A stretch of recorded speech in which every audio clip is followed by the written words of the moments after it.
Hey guys, ചുള്ളന്മാരൊക്കെ ഭയങ്കര കളിയില്ലെന്ന് ഇവിടെ full എനർജിയാണ്. നോമ്പ് നോറ്റിട്ട് ഇമ്മാരി കളിച്ചിന് പോലെ സമ്മതിച്ചേ പറ്റൂ. പടച്ചോനെ കടിക്കോ. ഇതാണ് ഞങ്ങളുടെ നാട്ടിലെ ഡോൺ KP പൈ. Original name Muhammad Midraj. ഇത് പിന്നെ കുഞ്ഞുമോൻ കാക്കു. Original name Muhammad Anas. Slow മോഷനിൽ നടന്നു വരുന്ന ആൾ വേറെ ആരല്ല കേട്ടോ, അമ്മടെ ജിമ്മൻ മുത്തു. കളിക്കളം അടക്കി പോയവൻ അമ്മടെ സീബുട്ടനുണ്ട് കേട്ടാ. സീബുട്ടാ ജവാദ് വരാണേ.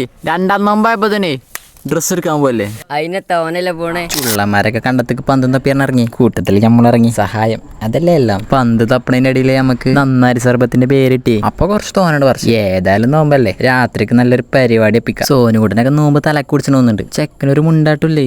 ചുരുങ്ങിയ നേരം കൊണ്ട് എങ്ങനെ സർബത്ത് ഉണ്ടാക്കുന്ന പറഞ്ഞാൽ ആദ്യം ഈ വേരുകളൊക്കെ ഒന്ന് പൊഴിച്ചെടുക്കുക. ചതച്ചെടുത്താലും മതി. ഒരു പാത്രത്തിൽ കുറച്ച് തോന പഞ്ചസാര എടുക്കുക. എന്നിട്ട് കളർ മാറുന്നവരെ ഒന്ന് വയറ്റെടുക്കുക. ആദ്യം തന്നെ പോയാണ് വെള്ളം പാരാൻ നിൽക്കണ്ടോ പഞ്ചസാരയിൽ. ഞാൻ പെട്ടുകണേ പഞ്ചസാര മാത്രം വയറ്റെടുത്താൽ മതി. എന്നിട്ട് കുറച്ച് വെള്ളം പാരുക. എന്നിട്ട് നമ്മൾ ചതച്ചെടുത്ത വേര് നേരേക്കിടുക. എന്നിട്ടൊരു മീഡിയം ഫ്ലെയിമിൽ കുറച്ച് നേരം കിടക്കട്ടെന്ന്. ചൂടാറിയതിനു ശേഷം അരിച്ചെടുക്കുക. ഏതായാലും സംഗതി സെറ്റായി. ടൈം കഴിഞ്ഞു അപ്പം നോക്കെ തറായിക്കോട്ടെ.